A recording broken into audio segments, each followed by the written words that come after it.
नमः शिवाय। पार्वती पतये हर हर महादेव।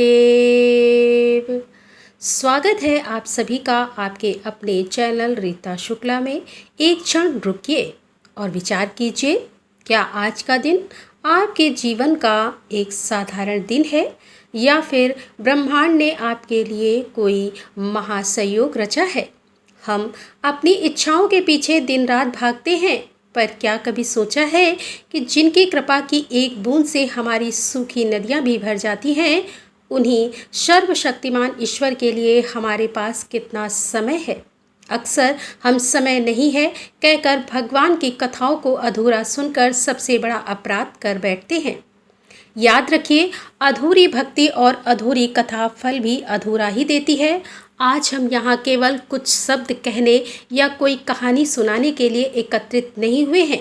आज हम एक यात्रा का आरंभ कर रहे हैं, एक ऐसी यात्रा जो हमें समय की गहराइयों में ले जाएगी, जहाँ विश्वास, त्याग और प्रेम की गाथाएं पत्रों पर अंकित हैं और हवाओं में गूंजती हैं। कथाएं, यह शब्द कितना सरल है पर इसका अर्थ कितना गहन है। हमारे सनातन धर्म में कथाएं केवल मनोरंजन का साधन नहीं, वे मनोरंजन से कहीं ऊपर हमारी चेतना को सींचने वाली अमृत धारा है। यह वह दिव्य धरोहर है जो हमें हमारी जड़ों से जोड़ती है, हमें ये स्मरण कराती है कि हम कौन हैं और हमारी विरासत कितनी महान है। यह कथाएं वह प्रकाश स्तंभ है जो जीवन के उथल पुथल भरे सागर में हमें दिशा दिखाती है और हमारे मन में धर्म, कर्तव्य और मानवता के बीज बोती है। इसी दिव्य धरोहर को, इसी अमृत को आप तक पहुंचाने के हमारे विनम्र प्रयास में हम आज से बहुत ही विशेष, शक्तिशाली और गहन श्रृंखला का आरंभ कर रहे हैं। यह एक ऐसे व्रत की गाथा है जो केवल एक धार्मिक अनुष्ठान नहीं, बल्कि मातृत्व के सबसे शक्तिशाली और निस्वार्थ भाव का उत्सव है। एक ऐसा व्रत जो एक माँ के हृदय की पुकार को सीधे परमात्मा तक पहुँचाता है। यह कोई साधारण कथा श्रृंखला नहीं होगी, यह एक अनुभव होगा। हम कैलाश के शिखर से अपनी यात्रा आरंभ करेंगे, जहां जगत जननी माता पार्वती के एक प्रश्न ने भगवान के सबसे बड़े रहस्य पर से पर्दा उठाया। भगवान शिव और माता पार्वती के इस दिव्य संवाद से शुरू हुई यह यात्रा आपको गंधर्व राजकुमार जीमूत वाहन के असीम त्याग के महासागर में डुबकी लगवाएगी, जहां करुणा की लहरें काल के किनारों को भी तोड़ देती हैं। हम उस चील और सियारिन की निष्ठा की कहानी सुनेंगे जो हमें बताएगी कि भक्ति में चूक का परिणाम कितना भयावह हो सकता है, और हम महाभारत के उन अनछुए पहलुओं को भी स्पर्श करेंगे जहां इस व्रत की प्रतिध्वनियां सुनाई देती हैं, जहां अश्वत्थामा का क्रोध और उत्तरा का विलाप इस व्रत की महिमा को और भी प्रगाढ़ कर देता है। यह श्रृंखला एक माँ का अपने संतान के प्रति प्रेम का महाकाव्य है। यह त्याग की उस पराकाष्ठा की कहानी है जहाँ एक व्यक्ति दूसरे के लिए अपने प्राणों को न्यौछावर कर देता है। यह उस विश्वास की कहानी है जो पहाड़ों को भी हिला सकता है। तो हमारे साथ इस यात्रा पर बने रहें। इन कथाओं को केवल कानों से नहीं, बल्कि अपने हृदय से सुने, इनके मर्म को समझें और अपने परिवार तथा दोस्तों के साथ भी साझा करें, ताकि हर कोई इस पवित्र व्रत की महिमा को, इसके पीछे छिपे त्याग और प्रेम के संदेश को जान सके। तो चलिए, बिना किसी विलंब के अपनी चेतना को एकाग्र करके कैलाश के उस दिव्य शिखर की ओर प्रस्थान करते हैं और आज की इस दिव्य कथा में प्रवेश करते हैं। कैलाश का शिखर समय के प्रवाह से परे था, एक ऐसा स्थान जहां ब्रह्मांड की धड़कनें किसी शांत झील की लहरों की तरह महसूस की जा सकती थी। यह केवल एक पर्वत नहीं था, यह चेतना का केंद्र था, सृष्टि का अक्ष था। यहाँ हिम के स्फटिक कण हवा में तैरते थे और जब सूर्य की पहली किरणें उन पर पड़ती तो प्रत्येक कण में एक पूरी आकाश गंगा का प्रतिबिंब झिलमिलाता था। यह मौन भी मुखर था, एक ऐसा मौन जो युगों की कहानियाँ, ऋषियों के मंत्रोक्त और आने वाली अनंत काल की प्रतिध्वनियों से गूंजता था। हवा में एक अजीब सी पवित्रता थी, एक ऐसी शीतलता जो हड्डियों तक नहीं, आत्मा तक पहुँचती थी। यहाँ उगने वाले ब्रह्मा कमल केवल पुष्प नहीं थे, विद्वान की अवस्था में खिले हुए योगी प्रतीत होते थे। इसी शाश्वत अलौकिक शिखर पर एक विशाल शिलाखंड पर, जिसे ज्ञान शिला कहा जाता था, ब्रह्मांड के आदि योगी महादेव शिव अपनी समाधि में लीन थे। वे पदासन में विराजमान थे। उनकी देह निश्चल थी, पर उनकी चेतना संपूर्ण ब्रह्मांड में व्याप्त थी। उनकी जटाएं कैलाश की चट्टानों पर दूर दूर तक फैली हुई थी, मानो पर्वत स्वयं उनकी चेतना का विस्तार हो। उन जटाओं में कहीं मंदाकिनी की एक धारा अठखेलियां कर रही थी, तो कहीं दुतिया का चंद्रमा अपने शीतल आभा बिखेर रहा था। उनके गले में लिपटा बासुकी नाग भी उनके ध्यान में विघ्न न डालने के संकल्प के साथ स्थिर था। उनके चारों ओर एक अवर्णी शांति थी, एक ऐसी स्थिरता जिसमें सृजन, पालन और विनाश तीनों की क्षमता एक साथ निहित थी। उनके गण, जो स्वभाव से अत्यंत चंचल और उपद्रवी थे, वे भी आज अपने स्वामी की इस गहन समाधि का सम्मान करते हुए शांत और अनुशासित बैठे थे। नदी अपनी आंखें बंद किए अपने आराध्य के सम्मुख इस प्रकार बैठे थे, मानो वे भी ध्यानस्थ हों। पर आज उस गहन अभिष्ट शांति के पार माता पार्वती के हृदय में एक विचित्र व्याकुलता का जन्म हो रहा था। वे अपने स्वामी के निकट ही एक अन्य शिला पर बैठी थी। उनकी दृष्टि कैलाश की अलौकिक ऊंचाइयों से उतरकर नीचे मृत्युलोक की ओर देख रही थी, जहां जीवन का चक्र अपनी पूरी गति से, अपनी पूरी निष्ठुरता और सुंदरता के साथ घूम रहा था। जन्म की किलकारी, जीवन का संघर्ष, हर्ष का उत्सव, पीड़ा का क्रदन और अंत का अटल सत्य वे देख रही थी कि कैसे एक बीज वृक्ष बन रहा है और कैसे एक विशाल वृक्ष धराशायी हो रहा है, कैसे एक नदी पूरे वेग से बह रही है और कैसे वही नदी सागर में मिलकर अपना अस्तित्व खो रही है। उनकी करुणामयी आंखों ने, जो हर जीव में अपने ही अंश को देखती है, एक ऐसा दृश्य देखा जिनमें उनके मातृत्व के शांत सागर में एक बवंडर उत्पन्न कर दिया। नीचे गंगा के पवित्र तट पर बसे एक छोटे से गांव में, जहां जीवन की गति धीमी और सरल थी, एक माँ अपने मृत पुत्र के निर्जीव शरीर को गोद में लिए विलाप कर रही थी। उसका क्रदन इतना मार्मिक था, कि इतना हृदय विदारक था कि आकाश में तैर के बादल भी क्षण भर के लिए ठहर गए और बहती हुई हवा में भी एक उदासी खुल गई। वह कोई साधारण रोदन नहीं था, वह आत्मा की चित्कार थी। उस माँ की आंखों से बहते केवल पानी की बूंदें नहीं थे, वे उसके प्राण थे जो पिघल कर बह रहे थे। वे उसके सपने थे जो टूट कर बिखर रहे थे। पार्वती देख सकती थी उस माँ की पूरी यात्रा। उन्होंने देखा कि कैसे उस माँ ने अपनी संतान की 9 महीने अपनी कोख में एक फूल की तरह पाला था, कैसे उसने अपनी हर सांस के साथ उसकी सांसें गिनी थी। उन्होंने वे अनगिनत रातें देखी जब वह जागकर उसे लोरी सुलाती थी, जब वह उसके माथे पर एक छोटा सा काला टीका लगाकर उसे बुरी नज़र से बचाती थी। वे उस उल्लास को महसूस कर सकती थी जो उसे अपने पुत्र के पहले कदम पर हुआ था। जब उसने पहली बार माँ कहकर पुकारा था, उन्होंने उस माँ की पलकों में सजे सहस्त्रों सुनहरे सपने देखे थे। सपने उसके बड़े होने के, उसके विवाह के, अपने पैरों पर खड़े होने के। पर काल के एक क्रूर अदृश्य झटके ने उसके सारे सपनों के महल को एक पल में चकनाचूर कर दिया। अब उसकी गोद उसका भविष्य नहीं, एक ठंडा शांत शरीर था। पार्वती का हृदय उस माँ की पीड़ा से द्रवित हो उठा। वे स्वयं इस ब्रह्मांड की माँ थी। प्रत्येक जीव में उनका अंश था, चाहे वह देव हो, दानव हो, मानव हो या कोई छोटा सा कीट। और किसी भी संतान की पीड़ा अंततः उन्हीं की पीड़ा थी। उन्होंने देखा कि कैसे उस माँ की दुनिया उजड़ गई थी, कैसे उसकी आंखों की रोशनी हमेशा के लिए बुझ गई थी। उसका विलाप अब केवल उसके पुत्र के लिए नहीं था, वह विधाता से प्रश्न कर रहा था, भाग्य को कोस रहा था। यह केवल एक माँ की कहानी नहीं थी, यह मृत्युलोक का वह कठोर नग्न सत्य था जो हर दिन हर क्षण कहीं ना कहीं किसी न किसी रूप में घटित हो रहा था। यह उस विधान की क्रूरता थी जो एक माँ को जीवन देने की शक्ति तो देता है, पर उस जीवन की रक्षा को कोई आश्वासन नहीं देता। एक गहरी उदासी और एक अदम्य प्रश्न के साथ माता पार्वती ने अपनी दृष्टि अपने स्वामी महादेव की ओर घुमाई। वे अब भी उसी अविचल समाधि में थे। उनकी आंखें बंद थीं, ओठ शांत थे, पर पार्वती जानती थी कि इस ब्रह्मांड में एक पत्ता भी उनकी अनुमति के बिना नहीं हिलता। वे जानती थीं कि इस गहन स्थिरता के पीछे एक सतत जागरूकता है। वे जानती थीं कि वे उस माँ का विलाप भी सुन रहे थे। वे उस पीड़ा को भी अणु अणु में महसूस कर रहे थे, क्योंकि वे तो भोलेनाथ थे जिनकी करुणा की कोई सीमा नहीं थी। फिर भी यह चक्र क्यों संतान के जीवन पर मंडराता, यह अनिश्चितता का साया क्यों? एक माँ के असीम निस्वार्थ स्नेह और उसकी संतान के भाग्य के बीच यह दूरी क्यों? उनके मन में विचारों का तूफान उमड़ रहा था। वे उठी और धीरे धीरे चलकर महादेव के समक्ष पहुंची। उनके चरण इतने कोमल थे कि कैलाश की पवित्र बर्फ पर भी कोई निशान नहीं छोड़ते थे। उन्होंने अत्यंत श्रद्धा और एक गहरे अधिकार के साथ अपने स्वामी को देखा। वह अधिकार जो प्रेम से उपजता था, जो अर्धांगिनी होने का अधिकार है। और फिर वे उनके समक्ष हाथ जोड़कर खड़ी हो गई, उनकी समाधि के टूटने की प्रतीक्षा करने लगी। उन्हें पता था कि उनका प्रश्न साधारण नहीं था।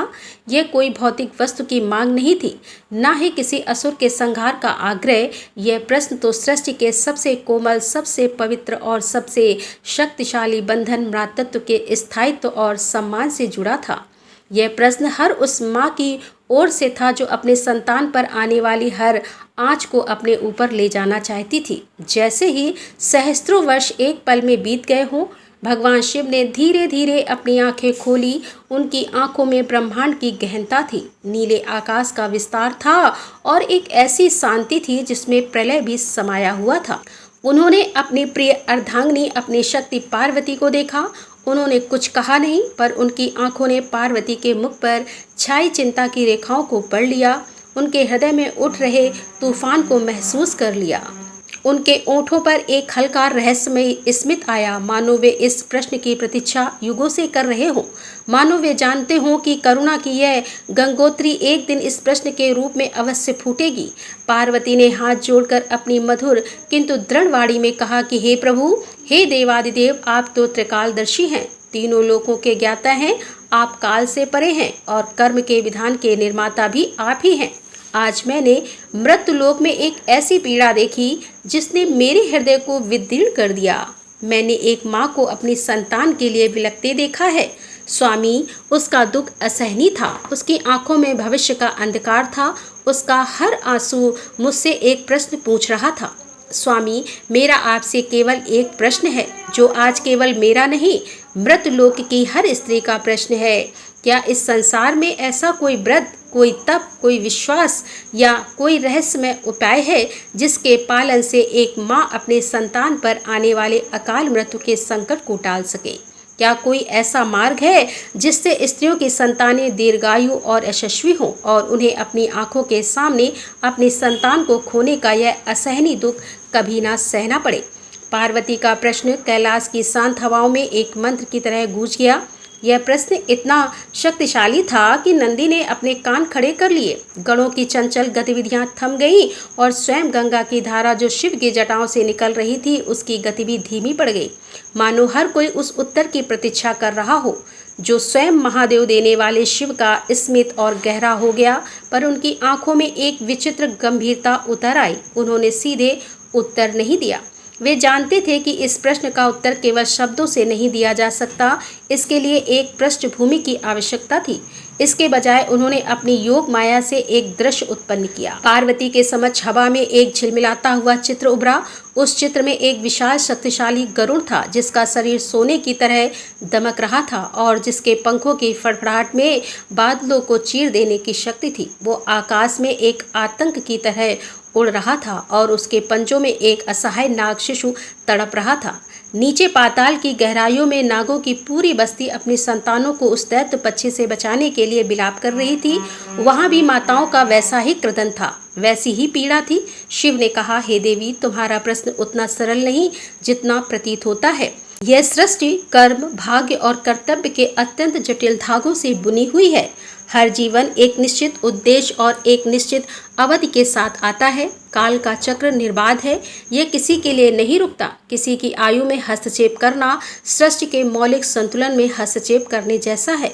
जो गरुड़ कर रहा है वह उसका धर्म है, उसकी क्षुधा की पूर्ति है, और जो नागों के साथ हो रहा है वह उनके पूर्व कर्मों का फल है। माता पार्वती ने उस दृश्य को देखा, उनकी करुणा और बढ़ गई। पर वे अपने निश्चय पर अडिग रहीं। उन्होंने कहा, स्वामी, मैं कर्म के विधान का सम्मान करती हूँ, पर एक माँ का प्रेम किसी भी विधान से, किसी भी तर्क से, किसी भी नियम से बढ़कर होता है। उसका प्रेम निस्वार्थ है। उसकी प्रार्थना में ब्रह्मांड को झुकाने की शक्ति होती है। यदि उसके प्रेम और उसकी भक्ति के लिए कोई मार्ग नहीं है तो सृष्टि में सबसे शक्तिशाली भावना का क्या अर्थ रह जाएगा। मैं उस शक्ति के बारे में जानना चाहती हूँ, उस व्रत के बारे में जो कर्म के विधान को सम्मान देते हुए भी एक माँ की ढाल बन सके, जो भाग्य के कूर लेख पर करुणा का लेप कर सके। महादेव अपनी प्रिया की स्थिरता और असीम करुणा से प्रसन्न हुए। उन्होंने उस दृश्य को विलीन कर दिया। उन्होंने कहा कि तुम सत्य कहती हो पार्वती, मातृत्व की शक्ति से बढ़कर कोई शक्ति नहीं है, और जहाँ असीम करुणा और निस्वार्थ प्रेम होता है वहाँ सृष्टि के नियम भी मार्ग देते हैं। हाँ, एक ऐसा व्रत है, एक अत्यंत गोपनीय और शक्तिशाली व्रत जिसका अस्तित्व स्वयं समय की गहराइयों में छिपा है। इसे जीवित पुत्रिका व्रत कहा जाता है। जीवित पुत्रिका यह शब्द सुनते ही पार्वती के मुख पर एक दिव्य तेज आ गया। इस नाम में ही एक आश्वासन था, एक प्रतिज्ञा थी। जीवित पुत्र को प्रदान करने वाला उन्होंने उत्सुकता से पूछा, जीवित पुत्रिका, हे महादेव, मेरे स्वामी, मुझे इस व्रत की संपूर्ण कथा, इसका विधान और इसकी महिमा के बारे में विस्तार से बताएं। इसकी शुरुआत कैसे हुई, वह पहली माँ कौन थी जिसने इस व्रत को धारण कर अपनी संतान की रक्षा की, इसका पुण्य क्या है और इसका रहस्य क्या है। शिव मुस्कुराए। उनकी मुस्कान में अब वात्सल्य था। धैर्य रखो देवी, यह कथा साधारण नहीं है। यह त्याग की, करुणा की और एक ऐसे वचन की कथा है जिसने काल को भी झुकाने पर विवश कर दिया। इस कथा को सुनने मात्र से आधे पाप नष्ट हो जाते हैं और इसे धारण करने वाली स्त्री सौभाग्यशाली होती है। यह कथा गंधर्वों के राजकुमार जीमूतवाहन के असीम त्याग से आरंभ होती है।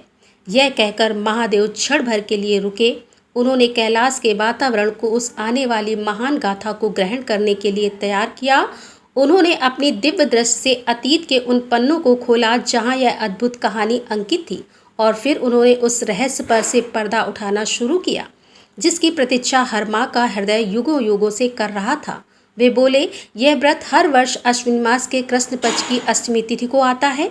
एक ऐसी रात्रि जब आकाश में तारे भी सांस रोककर पृथ्वी की ओर देखते हैं।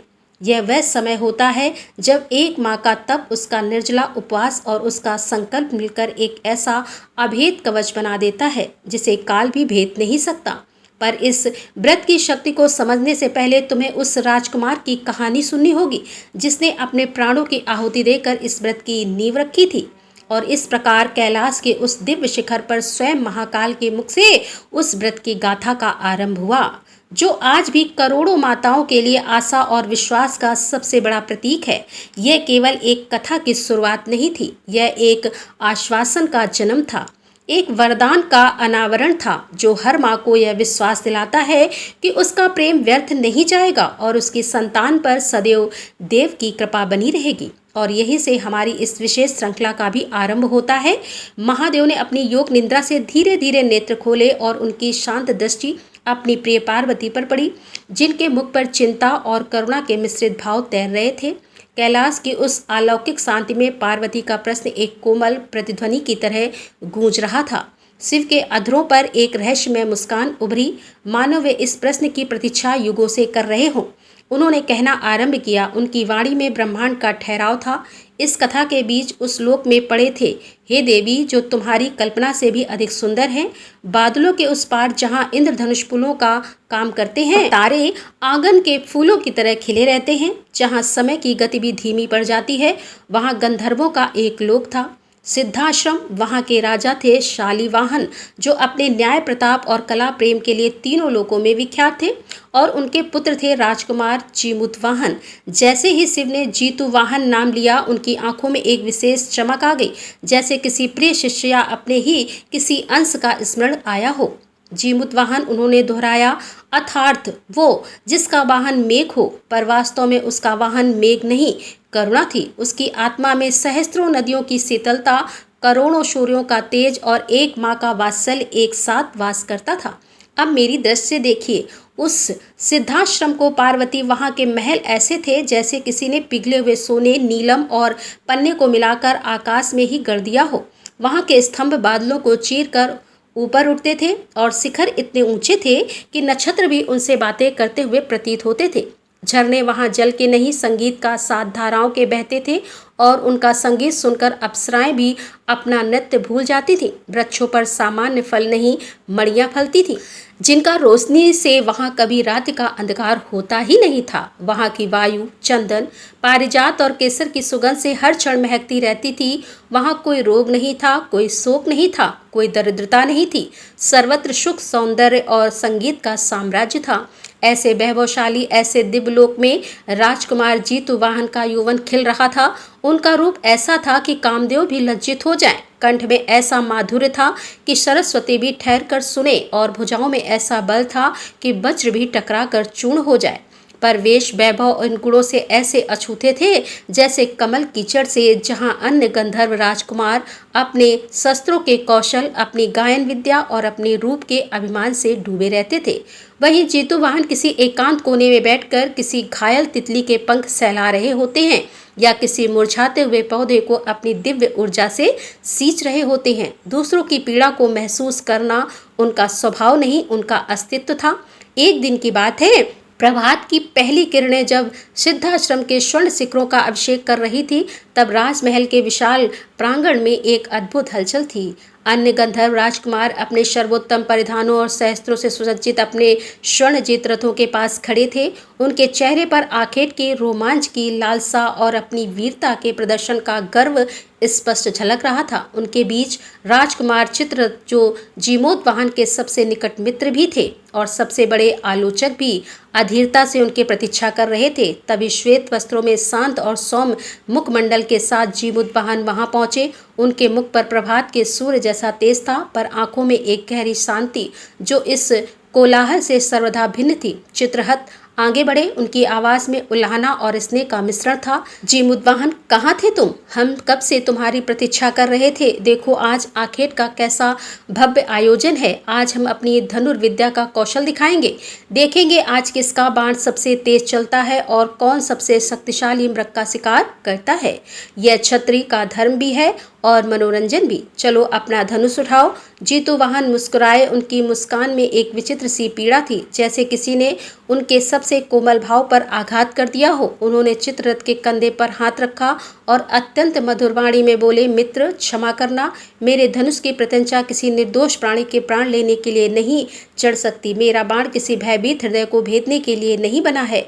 मनोरंजन के लिए किसी की सांसों को छीन लेना, यह कैसा मनोरंजन है। अपनी वीरता का प्रदर्शन किसी निर्बल पर करना जो तुमसे प्राणी की भीख मांग रहा हो, यह कैसी वीरता है। मेरी विद्या जीवन देने के लिए है, लेने के लिए नहीं। तुम सब जाओ, पर मेरे हिस्से का आनंद इस उद्यान के मूक प्राणियों की सेवा में है। उनके मित्र हंस पड़े। एक अन्य राजकुमार ने ताना कसते हुए कहा, जीमूतवाहन, तुम राजकुमार हो या कोई सन्यासी, यह क्षत्रिय धर्म नहीं है। राजा को कठोर होना पड़ता है। तुम इतने कोमल हृदय से राज कैसे करोगे। सिंहासन पर बैठकर क्या तुम शत्रुओं के आगे भी ऐसे ही हाथ जोड़े लोगे। जीमूतवाहन का चेहरा गंभीर हो गया। उन्होंने कहा, मित्र, शत्रुता और निर्दोष में भेद होता है। जो अधर्म करे, जो प्रजा को कष्ट दे, उसके लिए मेरा यही धनुष्काल बन जाएगा। पर यह वन के प्राणी, इन्होंने हमारा क्या अहित किया है। इनका अपराध केवल इतना है कि यह हमसे दुर्बल हैं। नहीं, सच्चा राजा वो है जो दुर्बल की रक्षा करे, उसका भक्षण नहीं। जाओ मेरे मित्रों, अपना मनोरंजन करो, मैं तुम्हें नहीं रोकूंगा, पर मुझे मेरे धर्म का पालन करने दो। उनके शब्दों में इतना दृढ़ता और इतना तेज था कि किसी का कुछ और कहने का साहस न हुआ। उन्होंने बस हाथ जोड़ दिए और उस दिशा में चल दिए जहां उत्थान से पशु पक्षी उनसे प्रेम करने के लिए एकत्रित होते थे। वे सब आखेट पर निकल गए। उनके रथों की गड़गड़ाहट और घोड़ों के टापे जब शांत हो गए, तब जीमूतवाहन राज उत्थान के एक शांत सरोवर के किनारे टहलने लगे। तभी उनकी दृष्टि एक छोटे से हंस के बच्चे पर पड़ी जो अपने झुंड से बिछड़ गया था और जिसका पंख एक कांटेदार झाड़ी से उलझकर लहूलुहान हो गया था। वह पीड़ा से चीख रहा था। उसकी चीकार में मृत्यु का भय स्पष्ट था। जीतूवाहन का हृदय द्रवित हो उठा।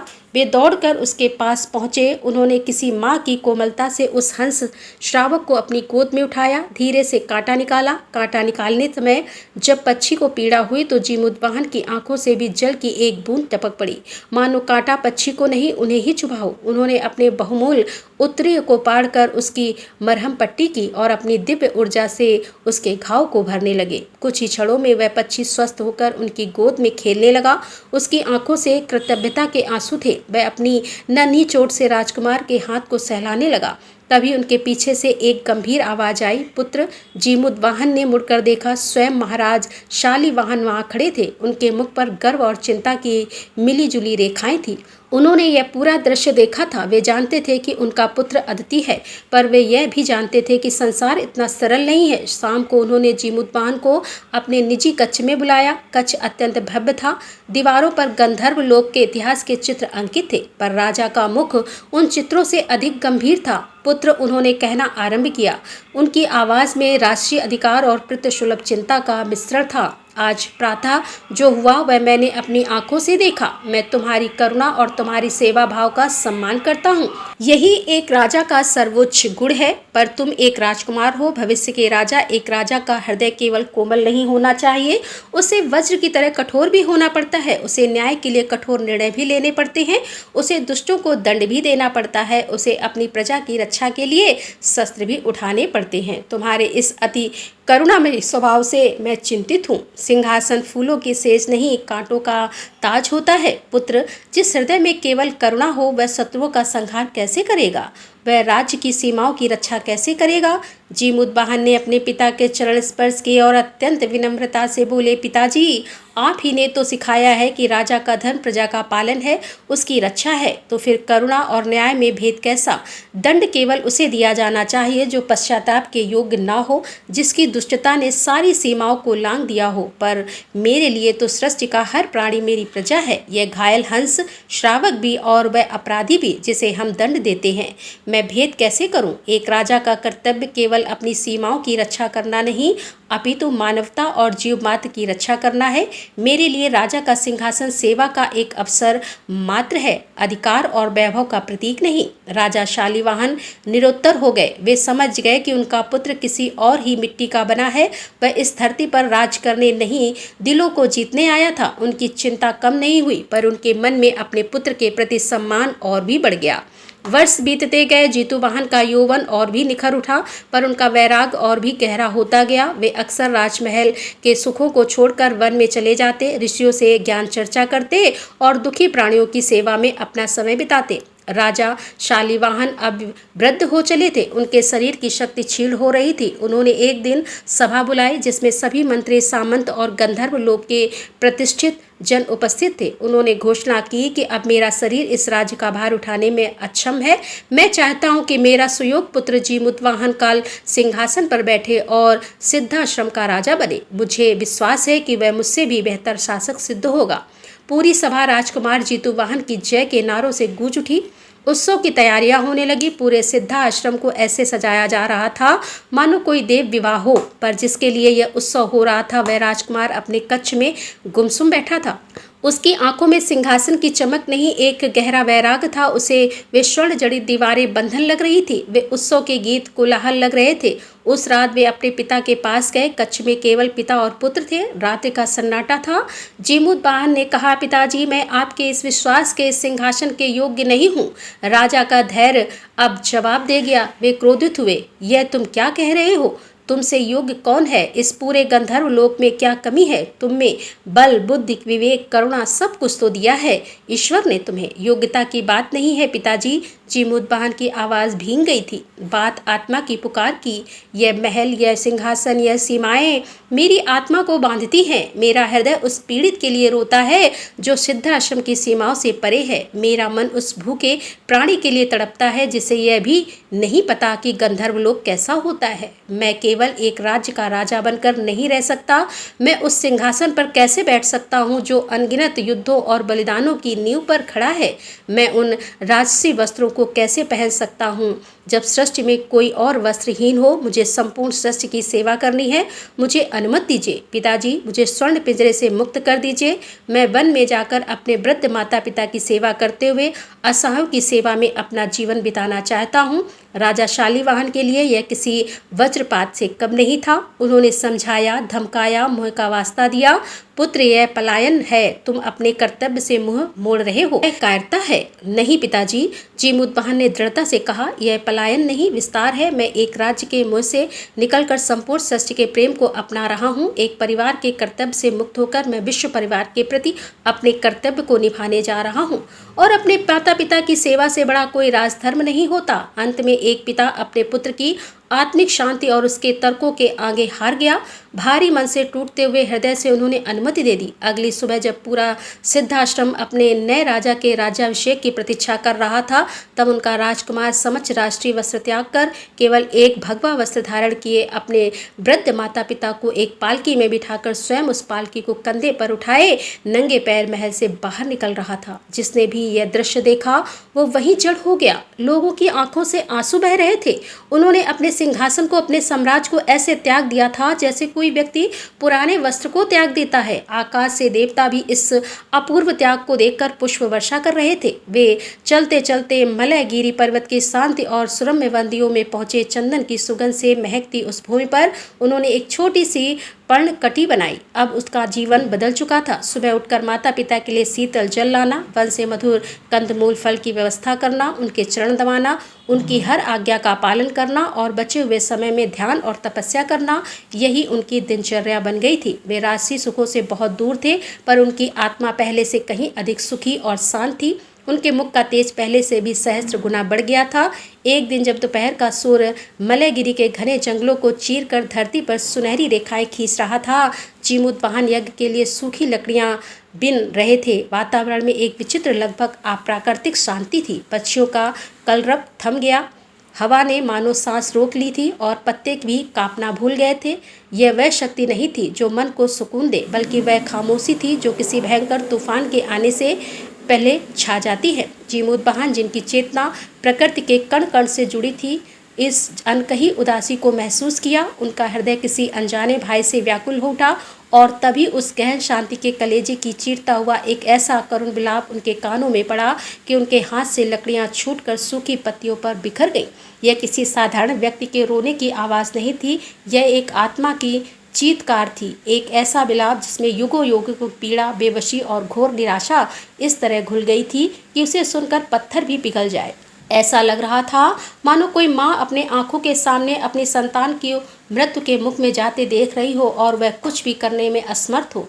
उस विलाप में इतनी वेदना थी, इतनी गहराई थी कि जंगल के कूर से कूर पशु भी अपनी मात से दुबक कर चुप हो गए थे। हवा भी मानो उस दुख के भार से रुक सी गई थी। जीमूतवाहन का हृदय उस रुदन की पीड़ा से फट पड़ा। यह कौन है? इस शांत तपोवन में इतना असहनीय दुख किसे हो सकता है? वे उस आवाज़ की दिशा में भागे। कटीली झाड़ियों और ऊबड़ खाबड़ पत्थरों की परवाह किए बिना वे दौड़ते रहे। उनकी कोमल पैरों में कांटे चुभ रहे थे, पर उनका ध्यान केवल उस रुदन पर केंद्रित था जो अब और भी तीव्र और भी हृदय विदारक होता जा रहा था। ऐसा प्रतीत हो रहा था जैसे वह वन स्वयं उन्हें आगे बढ़ने से रोक रहा हो, जैसे वह किसी भयानक रहस्य पर पर्दा डाले रखा चाहता हो। अतः वे दौड़ते दौड़ते एक विशाल चट्टान के पास पहुंचे और वहां का दृश्य देखकर वे जड़ हो गए। वो चट्टान सामान्य नहीं थी। उसका रंग ऐसा था जैसे उसे सदियों से सूखे हुए रक्त से सींचा गया हो। उसे एक अजीब सी शीतलता और मृत्यु की गंध आ रही थी। और उसी चट्टान पर एक अत्यंत वृद्धा स्त्री, जिसके चेहरे की हर झुर्री दुख की एक सूखी नदी जैसे लगती थी, अपना सिर पटक पटक कर रो रही थी। उसके श्वेत केस बिखरे हुए थे, वस्त्र तार तार थे और उसकी आंखों से केवल आंसू नहीं बल्कि रक्त मिश्रित अश्रु बह रहे थे, जो उस चट्टान के रंग को और भी गहरा कर रहे थे। जीमूतवाहन ने कांपते हुए कदमों से आगे बढ़कर धीरे से उसके कंधे पर हाथ रखा। उनका स्पर्श इतना कोमल था जैसे कोई पुष्प किसी मुरझाए हुए पत्ते पर आ गिरे, पर उस कोमलता में भी एक ऐसी दिव्य ऊर्जा थी कि वृद्धा का पूरा शरीर कांप उठा। वो उस स्पर्श से ऐसे चौंकी मानो किसी ने उसकी गहन अंधकारमय समाधि को भंग कर दिया हो। उसने अपना सिर उठाया, धीरे धीरे, जैसे उसके गले की हर पेशी पत्थर हो गई हो। और जब उसकी रक्त रंजित आंखें जीमूत वाहन के मुख पर पड़ी तो एक क्षण के लिए उसका विलाप थम गया। अपने सामने एक सूर्य के समान तेजस्वी, शांत और ऐसा करुणामयी मुखमंडल देखकर वह कुछ पल के लिए अपना दुख, अपना अस्तित्व सब कुछ भूल गई। उसकी आंखों में पहले एक क्षण के लिए आश्चर्य झलका, फिर गहरी शंका और उसके बाद एक भयानक भाई, यह कौन है? इस शापित भूमि पर जहाँ देवता भी आने से डरते हैं, यह मनुष्य कैसे आ गया? कौन हो तुम पुत्र? उसने कांपती टूटी हुई आवाज में पूछा। उसकी आवाज में इतनी पीड़ा थी जैसे कोई टूटी हुई वीणा का तार हो जिसे किसी ने निर्दयता से तोड़ दिया हो। पहले आप बताएं माता, आप कौन हैं और इस तरह यहाँ इस निर्जन स्थान पर इस निर्जीव चट्टान से सिर पटक पटक कर विलाप क्यों कर रही हैं? आपके दुख का कारण क्या है? मुझे अपना पुत्र समझकर निसंकोच बताएं। जीमूत वाहन ने अत्यंत प्रेम और विनम्रता से कहा, जैसे कोई चिकित्सा रोगी को पीड़ा को उसकी नब्ज पकड़कर समझाना चाहता हो। पुत्र शब्द सुनते ही वृद्धा की आंखों से फिर आंसुओं की धार बह निकली, मानो किसी ने उसके दुख के सूखे हुए सागर में फिर से ज्वार ला दिया हो। वो बिलख पड़ी, पर इस बार उसने विलाप में केवल दुख नहीं, एक चेतावनी दी, एक भय था। मेरा दुख सुनकर तुम क्या करोगे पुत्र? यह कोई साधारण दुख नहीं है, यह एक ऐसा दलहन है जिसमें जो भी आता है धंसता चला जाता है। यह किसी एक दिन का दुख नहीं है, यह हमारे वंश का प्रारब्ध है, एक ऐसा श्राप जिसे हम सदियों से अपने रक्त में लेकर जी रहे हैं। तुम इस श्राप के भागीदार क्यों बनना चाहते हो? चले जाओ यहाँ से, यह स्थान अपवित्र है, यहाँ केवल मृत्यु का वास है। यहाँ की हवा में भी मेरे पूर्वजों की अंतिम चित्कारें घुली हुई हैं। भाग जाओ इससे पहले कि यह चट्टान तुम्हें भी निकल जाए। जीमूत वाहन हिले नहीं, वे एक अडिग पर्वत की भांति वहीं खड़े रहे। उन्होंने और भी दृढ़ता से कहा, माता, जब तक मैं आपके दुख का कारण नहीं जान लेता मैं यहाँ से नहीं जाऊँगा। दुख बांटने से कम होता है, शायद विधाता ने मुझे इसीलिए यहाँ भेजा हो। यदि यह स्थान श्रापित है तो शायद मेरे यहाँ आने का कोई उद्देश्य हो। कृपा करके बताएं, आप कौन हैं? आप कौन हैं? वृद्धा ने एक गहरी निराश भरी सांस ली, जैसे वह अपने जीवन की अंतिम शक्ति एकत्रित कर रही हो। उसने जीवित वाहन की आंखों में झांका, उनकी निश्चलता और दृढ़ता को तौला और फिर कांपती हुई आवाज में कहा, मैं नागवंश की एक अभाग्नि स्त्री हूँ। नागवंश? जीमूत वाहन ने आश्चर्य से पूछा। उनका ज्ञान कहता था कि नागों का वास पाताल की गहराइयों में है, जहाँ सूर्य का प्रकाश भी नहीं पहुँचता। पर आप तो पाताल में रहती हैं, यहाँ इस पर्वत पर इस भयानक चट्टान के पास क्या कर रही हैं?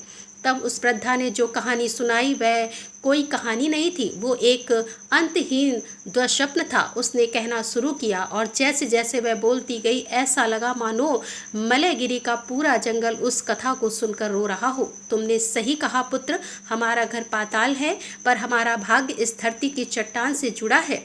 ये कहानी उस वैर से शुरू होती है जो जन्मों पुराना है। हमारी माताओं कद्दू और विनीता के समय से उसी वर की अग्नि से हमारा वंश आज तक जल रहा है। पंछीराज गरुड़ जो भगवान विष्णु के शक्तिशाली वाहक हैं, वे उस अपमान का प्रतिशोध हमारे वंश का संहार करके ले रहे थे। प्रतिदिन हजारों नाग उनके भोजन बन जाते थे। पाताल लोक में हर ओर केवल चित्कार और भय का साम्राज्य था। कोई भी माँ अपनी संतान को अपनी आंखों के सामने बड़ा होते हुए नहीं देख पाती थी। हर क्षण आकाश से आती उस गड़गड़ाहट का भय हमारे हृदयों में समाया रहता था। हमारा वंश विलुप्त होने की कगार पर था। उसकी आवाज कांप रही थी, जैसे वह उन दृश्यों को अपनी आंखों के सामने फिर से देख रही हो। तब हमारे वंश को विलुप्त होने से बचाने के लिए हमारे राजा वासुकी ने गरुड़ से एक संधि की, एक ऐसी संधि जो हमारे लिए वरदान से अधिक श्राप बन गई। एक ऐसा समझौता जिसने हमारी मृत्यु को निश्चित कर दिया, पर उसे एक धीमा विष बना दिया। कैसी संधि माता? जीमूत वाहन ने उत्सुकता से पूछा। उनका हृदय उस अनकही विभीषिका की कल्पना से कांप रहा था। संधि के अनुसार वृद्धा ने सिसकते हुए कहा, राजा वासुकी ने वचन दिया कि गरुड़ को अब नागों का शिकार करने के लिए पाताल आने की आवश्यकता नहीं होगी। हम स्वयं प्रतिदिन अपने वंश को एक नाग को उनके भोजन के लिए इस मलयगिरी पर्वत की इसी चट्टान पर भेजेंगे। इस चट्टान का नाम ही वधशिला पड़ गया, अर्थात बलि की शिला। उस दिन से हर दिन हमारे कुल का एक सदस्य यहाँ आता है और गरुड़ का भोजन बनकर अपने प्राणों की आहुति देता है। ताकि बाकी के नाग सुरक्षित रह सके। यह हमारे वंश को बचाने के लिए चुकाई जाने वाली कीमत है। पुत्र, हम अपने ही रक्त से अपने जीवन की भीख मांगते हैं। जीमूतवाहन यह सुनकर स्तंभ रह गए। उनका करुणामय हृदय कांप उठा। उनके मुख से अनायास ही निकला, यह तो घोर अन्याय है। यह संधि नहीं है, यह तो आत्महत्या का एक अंतहीन क्रम है। एक जीवन बचाने के लिए दूसरे जीवन की बलि, यह कैसा धर्म है? यह तो कायरता है। भाई के आगे समर्पण है। वृद्धा बिलक पड़ी। धर्म और अधर्म हम क्या जाने पुत्र, हम तो बस विधाता के इस क्रूर विधान को भोग रहे हैं। हम किससे लड़ें? जो हमारा भक्षक है वो स्वयं नारायण का सेवक है। आज मेरे एकमात्र पुत्र शंखचूड़ की बारी है। यह कहते ही उसका विलाप फिर से फूट पड़ा। मेरा पति वर्षों पहले इसी वंदशिला पर अपनी बलि दे चुका था। मैंने उसे अपनी आंखों से जाते देखा था। उस दिन के बाद मेरे जीवन में उस एक पुत्र के सिवा और कोई नहीं था। वही मेरे बुढ़ापे की लाठी था, मेरे जीवन का एकमात्र प्रकाश था। आज शाम गरुड़ आएंगे और मेरे वंश का वह अंतिम दीपक भी बुझाकर ले जाएंगे। अब मैं किसके सहारे जीऊंगी? मेरा जीवन तो आज ही समाप्त हो गया। यह कहकर वह पछाड़ खाकर गिर पड़ी। जीमूतवाहन ने उसे संभाला। उनका हृदय करुणा और एक पवित्र क्रोध की ज्वाला में एक साथ जल रहा था। एक माँ की गोद को यूं सूना कर देना, यह अन्याय वे अपनी आंखों से नहीं देख सकते थे। उन्होंने एक दृढ़ निश्चय किया, एक ऐसा निश्चय जो इतिहास को बदलने वाला था, जो त्याग की परिभाषा को सदा के लिए बदलने वाला था। एक ऐसा संकल्प जिसने काल के चक्र को भी एक क्षण के लिए रोक दिया। उन्होंने वृद्धा को उठाते हुए कहा, उनकी आवाज़ में अब केवल करुणा नहीं बल्कि एक दिव्य अधिकार था। उठिए माता और अपने आंसू पोंछ लीजिए। जब तक जीमूतवाहन जीवित है, कोई माँ अपनी संतान के लिए इस तरह विलाप नहीं कर सकती। आज आपका पुत्र नहीं मरेगा। आज इस वधशिला पर आपके पुत्र शंखचूड़ की जगह मैं लेटूंगा। वृद्धा ने अविश्वास और भय से उनकी ओर देखा। पागल हो गए हो क्या पुत्र? तुम ये क्या कह रहे हो? तुम कौन हो? मैं जानती भी नहीं। तुम तो कोई देव पुरुष लगते हो। मैं अपने पुत्र को बचाने के लिए तुम्हारी हत्या का पाप अपने सिर पर कैसे ले सकती हूँ? नहीं नहीं, यह अनर्थ है, मैं नहीं होने दूंगी। एक पुत्र के शोक से तो मैं शायद जी भी लूँ, पर एक निर्दोष की हत्या का पाप मुझे हर जन्म में भस्म करता रहेगा। यह पाप मुझसे नहीं होगा। जीमूतवाहन मुस्कुराए। उनकी मुस्कान में वैसी ही शांति थी जैसे बुद्ध के मुख पर होती है, वैसी ही दृढ़ता थी जैसी किसी योगी के संकल्प में होती है। माता, यह शरीर तो नश्वर है, आज नहीं तो कल इसे मिट्टी में मिल ही जाना है। यदि यह नश्वर शरीर किसी माँ को उसकी संतान से मिला सकता है, किसी के प्राणों की रक्षा कर सकता है, तो इससे उत्तम उपयोग और क्या होगा? यह अनर्थ नहीं, यह तो मेरे जीवन का सबसे बड़ा पुण्य होगा। आप पुण्य की चिंता छोड़ दीजिए, वह मुझ पर छोड़ दीजिए। आप बस घर जाइए और किसी भी तरह अपने पुत्र को आज यहाँ आने से रोक लीजिएगा। उसे सत्य मत बतलाइएगा, बस उसे रोक लीजिएगा। यह मेरा आदेश भी है और प्रार्थना भी है। जीमूतवाहन की आवाज़ में इतना तेज, इतना निश्चय और इतना अलौकिक प्रेम था कि वृद्धा कुछ बोल ना सकी। उसे लगा जैसे उसके सामने कोई साधारण युवक नहीं बल्कि स्वयं नारायण खड़े हों। उसने रोते हुए उनके चरण पकड़ लिए, मानो उसे साक्षात ईश्वर मिल गए हो। जीमूतवाहन ने उसे उठाकर बड़े स्नेह से उसके घर की ओर भेज दिया और स्वयं उस लाल वस्त्र को खोजने लगे जो बलि दिए जाने वाले नाग को पहनाया जाता था। उन्हें पास ही चट्टान की एक दरार में एक और वस्त्र मिल गया, जिसे पहनकर वे उस बंद शिला पर जाकर लेट गए। उन्होंने अपनी आंखें बंद कर ली और अपने इष्ट का ध्यान करने लगे। उनके मुख पर भय का लेस मात्र भी नहीं था, बल्कि एक परम शांति और संतोष का भाव था, जैसे कोई सैनिक अपने देश के लिए बलिदान होने जा रहा हो, जैसे कोई भक्त अपने आराध्य से मिलने की अंतिम घड़ी की प्रतीक्षा कर रहा हो। उन्होंने अपने मन में अपने वृद्ध माता पिता का स्मरण किया, उनसे क्षमा मांगी और स्वयं को पूर्ण रूप से उस अनजाने भविष्य के लिए समर्पित कर दिया। संध्या गिरने लगी। यह कोई साधारण संध्या नहीं थी, यह ऐसी संध्या थी जब दिन और रात्रि का मिलन नहीं, संघर्ष हो रहा था। आकाश का रंग सिंदूरी नहीं बल्कि ऐसा हो गया था मानो किसी देवता ने क्रोध में आकर क्षितिज पर अपने रक्त से भरी सुराही उलट दी हो। सूर्य का गोला एक थके हुए पराजित योद्धा की तरह धीरे धीरे पश्चिमी घाटियों के पीछे डूब रहा था और उसकी अंतिम किरणें मलयगिरी के पत्थरों पर इस तरह पड़ रही थी जैसे कोई मरणासन पिता अपनी संतान को अंतिम बार स्पर्श करने का प्रयास कर रहा हो। वे किरणें वंदशिला पर लेटे जीतूवाहन के शांत मुखमंडल पर पड़ी तो एक क्षण के लिए ऐसा लगा मानो उनके ललाट पर स्वर्ण का मुकुट रख दिया गया हो। प्रकृति भी मानो आने वाले उस महान बलिदान के लिए शोकाकुल थी। हवा जो कुछ क्षण पहले तक चंदन की सुगंध लेकर वह रही थी, अब भारी और उदास हो गई थी। पेड़ों ने हिलना बंद कर दिया था, उनके पत्ते ऐसे स्थिर हो गए थे जैसे किसी अनहोनी की आशंका में उन्होंने अपनी सांसें रोक ली हों। जंगल के सभी प्राणी अपनी अपनी माद और घोंसलों में दुबक गए थे। एक अनजाना अप्राकृतिक भय उनके हृदय में समा गया था। वह शांति नहीं थी, यह प्रलय से पहले की खामोशी थी। जीमूतवाहन उस ठंडी रक्त रंजित शिला पर निश्चल लेटे हुए थे। उनकी आंखें बंद थी पर उनकी चेतना अपने चरम पर थी। वे अपने शरीर के नीचे उस पत्थर की पीड़ा को महसूस कर सकते थे, एक ऐसी पीड़ा जो सदियों से निर्दोष नागों के रक्त और उनकी माताओं के आंसुओं को सोख रही थी। उन्हें उस पत्थर पे दबी हुई हर चीख सुनाई दे रही थी। हर उस नाग का अंतिम भय महसूस हो रहा था जो यहाँ अपनी बलि चढ़ाने आया था। वे केवल एक नाग शंखचूड़ के लिए नहीं लेटे थे, वे उस पूरी पीढ़ी, उस पूरे वंश के संचित दुख को अपने ऊपर लेने के लिए लेटे थे। उनका मन अपने वृद्ध माता पिता के स्मरण से एक क्षण के लिए विचलित हो गया। उनकी आंखों के सामने अपनी माँ का करुणामय चेहरा और पिता का चिंतित आंखें घूम गई। क्या वे मेरे इस निर्णय को समझ पाएंगे? क्या वे मुझे क्षमा कर पाएंगे? एक अश्रु की बूंद उनकी बंद आंखों के कोने से निकलकर उनके कपोल पर ढुलक गई। पर अगले ही क्षण उन्होंने अपने मन को दृढ़ किया, नहीं, यह मोह का समय नहीं है। मेरा परिवार केवल मेरे माता पिता नहीं, यह संपूर्ण सृष्टि मेरा परिवार है। और आज मेरे इस तुच्छ शरीर से यदि एक पूरे वंश का त्राण होता है, एक माँ को उसका पुत्र मिलता है, तो इससे बड़ा कोई धर्म नहीं। उन्होंने अपनी चेतना को अपने शरीर से मुक्त कर दिया और उस आने वाली शक्ति की प्रतीक्षा करने लगे जिसके आगमन का संकेत अब ब्रह्मांड देने लगा था। तभी दूर क्षितिज पर, जहां आकाश और पृथ्वी मिलते हुए प्रतीत हो रहे थे, एक भयानक गड़गड़ाहट हुई। यह मेघों का गर्जन नहीं था, यह ध्वनि ऐसी थी मानो किसी ने आकाश के वस्त्र को ही फाड़ दिया हो। हवा की गति अचानक बढ़ गई और अब वह चंदन की सुगंध नहीं बल्कि वज्र और प्रलय की गंध लेकर बहने लगी। विशाल वृक्ष अपनी जड़ों सहित कांपने लगे, मानो कोई अदृश्य शक्ति उन्हें उखाड़ फेंकना चाहती हो। पर्वत की छोटी छोटी चट्टानें खिसक कर घाटियों में गिरने लगी और फिर उस रक्त रंजित आकाश में एक बिंदु प्रकट हुआ, एक स्वर्ण बिंदु जो हर पल बड़ा और अधिक प्रलयकारी होता जा रहा था। वह कोई पक्षी नहीं था, वह आकाश में विचरण करती हुई साक्षात मृत्यु थी। वह स्वर्ण काया, वज्र नख और ऐसी तीक्ष्ण दृष्टि वाले स्वयं पक्षीराज गरुड़ थे जिनकी आंखों की ज्वाला से सूर्य भी तेजहीन हो जाए। उनकी गति इतनी तीव्र थी कि वे पलक झपकते ही पर्वत के शिखर पर पहुंच गए और उनके पंखों की फड़फड़ाहट से उत्पन्न हुई वायु के झोंके ने छोटे छोटे पेड़ों को तिनकों की तरह उखाड़ फेंका। गरुड़ ने अपनी तीक्ष्ण क्रोधित दृष्टि नीचे डाली। उन्होंने वत्सशिला पर लाल वस्त्र में लिपटे अपने शिकार को देखा, पर आज उन्हें कुछ अजीब लगा, कुछ ऐसा जो सदियों से चली आ रही इस परंपरा में उन्होंने पहले कभी अनुभव नहीं किया था।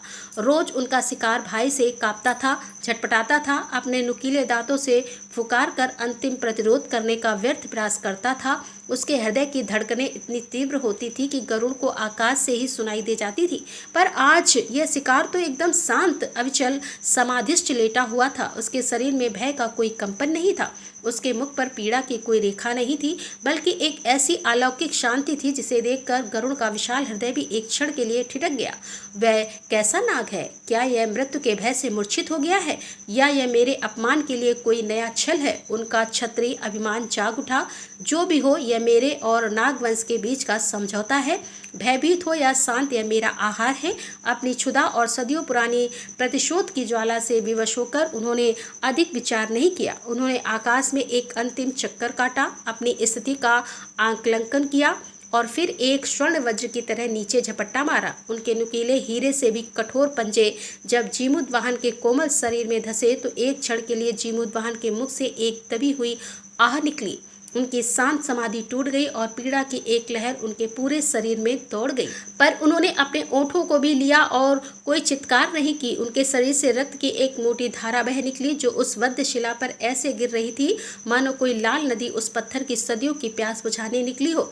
गरुड़ ने उस शांत प्रतिरोधहीन शरीर को अपने पंजों में दबोचा और वापस आकाश की ओर उड़ चले, अपने गंतव्य की ओर, जहाँ वे शांति से अपना भोजन कर सके। नीचे मलयगिरी पर्वत पर वत्सशिला से से लेकर जहाँ तक दृष्टि जाती थी, जीवोद्वाहन के रक्त की बूंदें एक मार्ग बना रही थी, एक ऐसा मार्ग जो त्याग और करुणा की स्याही से लिखा जा रहा था। उधर पाताल की ओर जाने वाले गुप्त मार्ग पर बने नागों के छोटे से आवास में जब शंखचूड़ अपनी माँ द्वारा दिए गए किसी कार्य को पूरा करके घर पहुंचा तो उसने एक अविश्वसनीय दृश्य देखा। उसकी माँ, जिसे इस समय वधशिला पर उसकी मृत्यु के लिए विलाप करना चाहिए था, घर के कोने में बैठी जीवित और सुरक्षित थी, पर उसकी आंखों में जीवन की कोई चमक नहीं थी। वो एक पत्थर की मूर्ति की तरह शून्य में ताक रही थी और उसके कपोलों पर आंसुओं की सूखी लकीरें बनी हुई थी।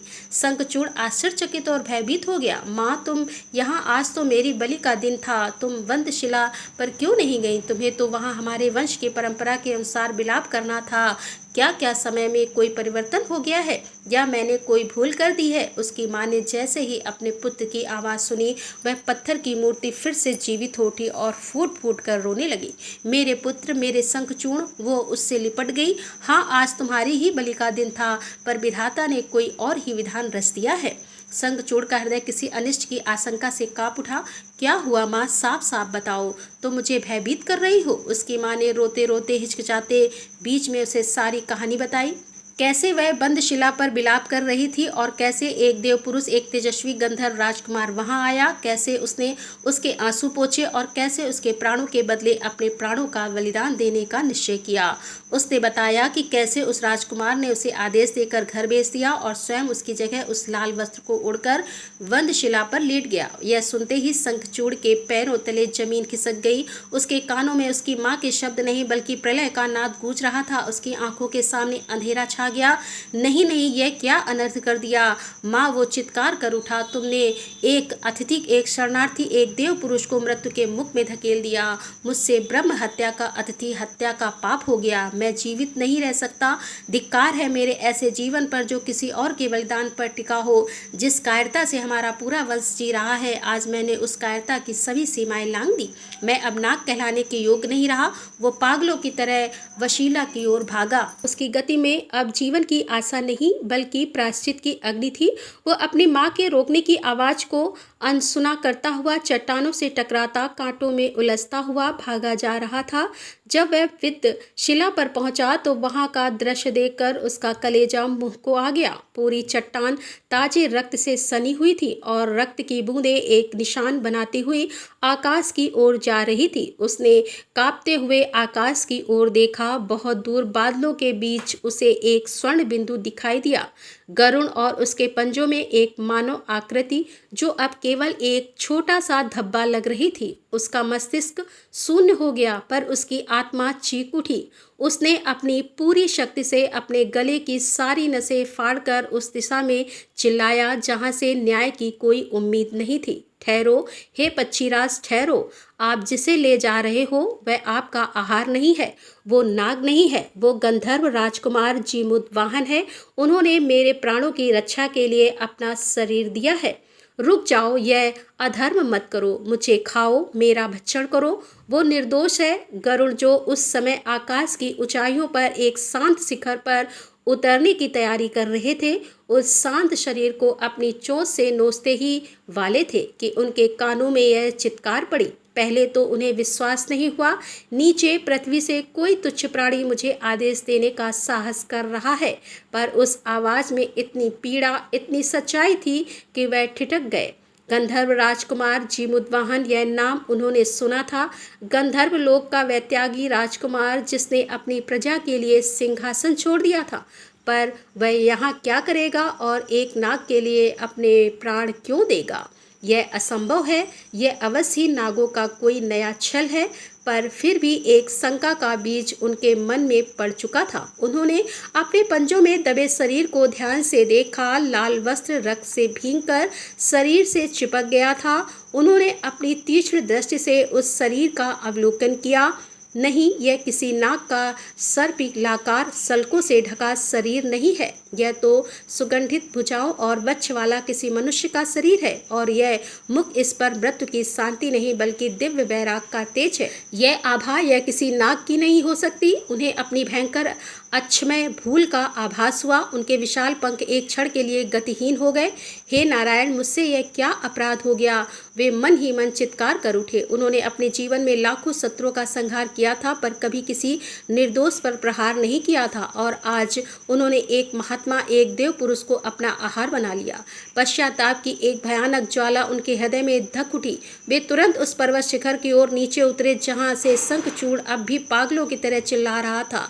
जब गरुड़ नीचे उतरे तो उनके उतरने में वह राजसी अहंकार नहीं बल्कि एक अपराधी की ग्लानि थी। शंखचूड़ उन्हें देखकर भय से कांप गया, पर अपने स्थान से हिला नहीं। गरुड़ ने अत्यंत सावधानी से जीमूतवाहन के लहूलुहान शरीर को एक स्वच्छ शिला पर रखा। उनका शरीर रक्त से लथपथ था।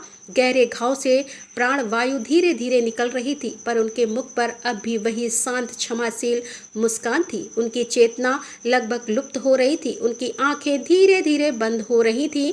गरुड़, जो अपनी शक्ति के मंद में चूर रहते थे, जिनके सामने देव, दानव, यक्ष, किन्नर सब सिर झुकाते थे, आज पहली बार किसी के सामने लज्जित थे। उनका स्वर्ण मुकुट शर्म से झुक गया था। वे उस घायल महात्मा के सामने हाथ जोड़कर खड़े हो गए। उनकी आवाज में क्रोध का लेस मात्र भी नहीं था, केवल गहरा पश्चाताप और आत्मधिकार था। हे महान आत्मा, आप कौन हैं? मुझसे यह भयंकर अपराध हो गया है। मैंने आपको पहचाना नहीं। कृपा करके मुझे क्षमा कर दीजिए। पर आपने ऐसा क्यों किया? एक तुच्छ नाग के लिए, मेरे उस शत्रुवंश के एक प्राणी के लिए जिसके संहार की प्रतिज्ञा मेरे जन्म के साथ जुड़ी है, उसके लिए आपने अपने प्राण संकट में डाले क्यों? जीमूतवाहन ने अपनी अंतिम शक्ति को एकत्रित करके धीरे धीरे अपनी आंखें खोली। उन्होंने मुस्कुराते हुए गरुड़ को देखा और फिर टूटे हुए शब्दों में अपनी अंतिम सांसें गिनते हुए कहा, हे पक्षीराज, क्षमा। कैसी, आप तो अपना आहार ले रहे थे। इसमें आपका कोई दोष नहीं है। दोष तो उस विधान का है जो एक माँ से उसका पुत्र छीन लेता है। मुझसे एक माँ के आंसू देखे नहीं गए। शत्रु और मित्र, यह तो केवल मन का भ्रम है। सृष्टि में हर प्राणी एक ही चेतना का अंश है। यदि मेरे इस नश्वर शरीर से किसी का वंश बचता है, किसी माँ की गोद सूनी होने से बचती है, तो यह मेरा सौभाग्य है। इतना कहकर उनकी आंखें पूरी तरह बंद हो गई और वे गहन मूर्छा में चले गए। जीतूवाहन के यह अंतिम शब्द किसी पिघले हुए शीशे से की तरह गरुड़ के हृदय को आत्मा में उतर गए। उनका सदियों का अहंकार, उनका प्रतिशोध, उनका क्रोध, उनका मद, सब कुछ उस एक क्षण में उस महान त्याग की अग्नि में जलकर भस्म हो गया। उनकी आंखों में से, जो अब तक केवल अग्नि वर्षा करती थी, पश्चाताप के गर्म आंसुओं की धारा बह निकली। वे समझ गए कि वीरता प्राण लेने में नहीं है, शक्ति का सच्चा उपयोग संहार में नहीं, रक्षा में है। वे उस महान आत्मा के त्याग के समक्ष नतमस्तक हो गए। वे अपने घुटनों के बल बैठ गए और उनका विशाल सिर जीमूतवाहन के चरणों में झुक गया। नहीं, मैं इस त्याग को व्यर्थ नहीं जाने दूंगा। वे अपनी पूरी आत्मा से चित्कार कर उठे। उन्होंने अपनी दिव्य शक्तियों का आवाहन किया और अपने आराध्य, अपने स्वामी भगवान विष्णु का ध्यान कर अमृत की याचना की। उनकी प्रार्थना में इतनी सच्चाई, इतना पश्चाताप था कि वे सीधे बैकुंठ को भेदती हुई कैलाश तक जा पहुंची। कैलाश पर यह सारा दृश्य देख रही माता पार्वती का हृदय वात्सल से भर उठा। उन्होंने महादेव से कहा, स्वामी, इस महान आत्मा की रक्षा कीजिए। इनकी करुणा ने आज सृष्टि के एक कठोर नियम को बदल दिया है। इनका बलिदान व्यर्थ नहीं जाना चाहिए। महादेव मुस्कुराए और बोले, देवी, यह तुम्हारी ही करुणा का विस्तार है। गरुड़ की प्रार्थना व्यर्थ नहीं जाएगी। और उसी क्षण माता पार्वती की करुणा एक दिव्य अमृत कलश के रूप में गरुड़ के हाथों में प्रकट हो गई। गरुड़ ने कांपते हुए हाथों से उस अमृत की कुछ बूंदें जीतूवाहन के घाव पर लगाई और कुछ उनके मुख में डाली। और फिर एक चमत्कार हुआ। देखते ही देखते जीमूतवाहन के गहरे घाव भरने लगे। रक्त का प्रभाव रुक गया और उनका शरीर पहले से भी अधिक तेजस्वी और कांतिमान हो गया। वे धीरे धीरे उठकर बैठ गए, जैसे कोई गहरी नींद से जागा हो। गरुड़ ने उनके चरणों में सिर रखकर कहा, हे देव पुरुष, आपने आज मेरी आंखें खोल दी है। मैं आपको वचन देता हूँ, आज से इसी क्षण से मैं किसी भी नाग को अपना भोजन नहीं बनाऊंगा। या क्रूर संधि, यह रक्तपात का अंतहीन क्रम आज समाप्त होता है। इतना ही नहीं, उन्होंने उस वधशिला की ओर देखा जहां सदियों से मारे गए नागों की अस्थियों का ढेर लगा हुआ था। उन्होंने अमृत कलश से बचा हुआ अमृत उन अस्थियों पर छिड़क दिया और फिर एक और महाचमत्कार हुआ। उस हड्डियों के ढेर में से एक एक करके नाग फिर से जीवित हो उठे। वे अपने पुराने स्वरूप में वापस आ गए। उनके शरीर पर कोई घाव नहीं था। पूरे मलयगिरी पर्वत उन पुनर्जीवित नागों के जयकारों और राजकुमार जी मूत वाहन की जय के नारों से गूंज उठा। यह एक नए युग का आरंभ था, एक ऐसा युग जिसकी नींव घृणा पर नहीं बल्कि करुणा और त्याग पर रखी गई थी। महादेव ने अपनी कथा समाप्त की। माता पार्वती की आंखें भीग चुकी थी। उनके मुख से अनायास ही निकला, धन्य है ऐसे पुत्र और धन्य है वह माँ जिसने ऐसे पुत्र को जन्म दिया। शिव ने कहा, हे पार्वती, जीमूत वाहन के उस एक त्याग ने संपूर्ण नागवंश को जीवन दान दे दिया था। वे जीवित पुत्रिका कहलाए, अर्थात वह जितने मरे हुए पुत्रों को भी जीवित कर दिया। उसी दिन से माताएं अपनी संतान की दीर्घायु और रक्षा के लिए उन्हीं जीमूत वाहन के त्याग का स्मरण कर यह व्रत रखने लगी। वे प्रार्थना करती हैं कि जैसे जीमूत वाहन ने अपनी जान पर खेलकर शंखचूड़ की रक्षा की, वैसे ही जीमूत वाहन का पुण्य उनकी संतानों के भी हर संकट से रक्षा करे। ये व्रत केवल भूखे रहने का नाम नहीं है, यह उस दिन जीमूत वाहन की करुणा और त्याग को अपनी चेतना में धारण करने का दिन है। यही है इस व्रत के पीछे की गाथा, त्याग की, करुणा की और निस्वार्थ सेवा की गाथा। कैलाश पर एक गहन अलौकिक शांति छा गई थी, पर अब यह पहले वाली शांति नहीं थी। यह वह शांति नहीं थी जो शून्यता से उपजती थी, बल्कि यह वह परिपूर्णता थी जो एक महान कथा के श्रवण के बाद आत्मा में उतरती है। अब उस शांति में जीमूत वाहन के त्याग की सुगंध खुल चुकी थी। शंखचूड़ की माँ के कृतज्ञ आंसू की नमी थी और गरुड़ के पश्चाताप की अग्नि की ऊष्मा थी। यह कथा एक बीज की तरह थी जो स्वयं महादेव ने माता पार्वती के हृदय में और उनके माध्यम से सृष्टि के हर माता के हृदय में बो दिया था। एक ऐसा बीज जो युगों युगों तक माताओं को अपनी संतान के लिए त्याग, तप और निस्वार्थ प्रेम का आश्रय देने वाला एक विशाल वटवृक्ष बनने वाला था। यह कथा अब केवल शब्दों का समूह नहीं रही थी, यह एक जीवत मंत्र बन चुकी थी, एक ऐसा कवच जो हर उस माँ की रक्षा के लिए तत्पर था जो इसे अपनी चेतना में धारण कर ले। आज की इस अद्भुत, पुण्यमय और हृदय को द्रवित कर देने वाली कथा को इतनी श्रद्धा और प्रेम से सुनने के लिए आप सभी का हृदय से धन्यवाद। हम केवल श्रोता नहीं थे, हम उस महान यज्ञ के साक्षी थे जो आज कैलाश पर संपन्न हुआ। आज हमने जाना कि कैसे एक राजकुमार के करुणा से भरे हृदय ने एक पूरे वंश को जीवन दान दे दिया। हमने देखा कि त्याग की शक्ति शस्त्र की शक्ति से कितनी महान होती है और कैसे निस्वार्थ प्रेम काल के विधान को भी मोड़ने का सामर्थ्य रखता है। जीमूत वाहन की यह गाथा हमें यह विश्वास दिलाती है कि जब एक माँ का हृदय अपनी संतान के लिए सच्चे अर्थों से पुकारता है तो सृष्टि की हर शक्ति उसकी सहायता के लिए विवश हो जाती है। यह एक आशा की किरण है, एक ऐसा आश्वासन है जो हर माँ को यह बल देता है कि वह अकेले नहीं। लेकिन क्या हर कथा का अंत इतना ही सुखद होता है? क्या हर व्रत का, हर तपस्या अपने पूर्ण फल को प्राप्त करती है? यह जिया व्रत की महिमा की यात्रा यहीं समाप्त नहीं होती, क्योंकि हर प्रकाश के पीछे एक छाया चलती है और हर वरदान के साथ एक बहुत बड़ी जिम्मेदारी आती है। इस श्रृंखला के अगले भाग में हम अतीत के उन अनछुए धुले भरे पन्नों को पलटेंगे जिन्हें शायद समय ने जानबूझकर छिपाया है। हम उस रहस्यमय गलियारों में प्रवेश करेंगे जहां कुछ गहरे, बेचैन कर देने वाले रहस्य छिपे हैं। हम जानेंगे कि इस व्रत में केवल उपवास और कथा श्रवण ही पर्याप्त क्यों नहीं है। हम जानेंगे कि अटूट निष्ठा का क्या महत्व, और जब श्रद्धा, जब विश्वास एक पल के लिए भी, केवल एक क्षण के लिए भी डगमगा जाए तो उसका परिणाम कितना गहरा, कितना भयावह और कितना अपरिवर्तनीय हो सकता है। हम आपके लिए लेकर आएंगे एक ऐसी कथा जो आपको रोमांचित तो करेगी, पर साथ ही आपके अंतर मन को झकझोर कर रख देगी। यह कथा है दो प्राणियों की जो उस व्रत को धारण करती है, उसी विधान का पालन करती है, पर जिनके भाग्य की रेखाएं दो विपरीत दिशाओं में चली जाती हैं। एक के आंगन में जहाँ खुशियों के फूल खिलते हैं, वहीं दूसरे के जीवन में नियति एक ऐसा कांटा बिछा देती है जिसका जख्म युगों तक नहीं भरता। यह कथा सुनकर इस व्रत के प्रति आपकी आस्था और भी सुदृढ़ हो जाएगी, पर साथ ही आप यह भी समझेंगे कि यह व्रत एक जलते हुए अंगारों को हथेली पर रखने जैसा है, जहाँ एक क्षण की भी चूड़ अवसर्वनाश का कारण बन सकती है। तो दोस्तों, यदि आपको यह कथा पसंद आई हो तो कृपया अपना स्नेह इस वीडियो पर बरसाएं और इसे अपने प्रियजनों के साथ साझा करना ना भूलें, क्योंकि ज्ञान का यह दीपक जितना फैलेगा उतना ही अज्ञान का अंधकार मिटेगा। हमारे इस परिवार का हिस्सा बने तो हमारे चैनल को सब्सक्राइब करना ना भूलें, ताकि इस रहस्यमय यात्रा की कोई भी कड़ी, कोई भी महत्वपूर्ण मोड़ आपसे छूट ना जाए। हम इस चैनल पर केवल कथाएं नहीं लाते, हम सनातन धर्म के उन रहस्यों को आप तक पहुँचाने का प्रयास करते हैं जो हमें एक बेहतर मनुष्य बनाने की प्रेरणा देते हैं। हम व्रत, पर्व, त्योहार की ऐसी ही गढ़ कथा कहानियाँ लाते हैं जिन्हें सुनकर आप अपना स्नेह अवश्य बरसाइएगा। और हाँ, हमें नीचे कमेंट करके यह अवश्य बताएं कि आज की कथा का कौन सा अंश आपको हृदय को सबसे अधिक स्पर्श कर गया। राधे राधे, जय श्री कृष्णा, हर हर महादेव, जय भोलेनाथ की।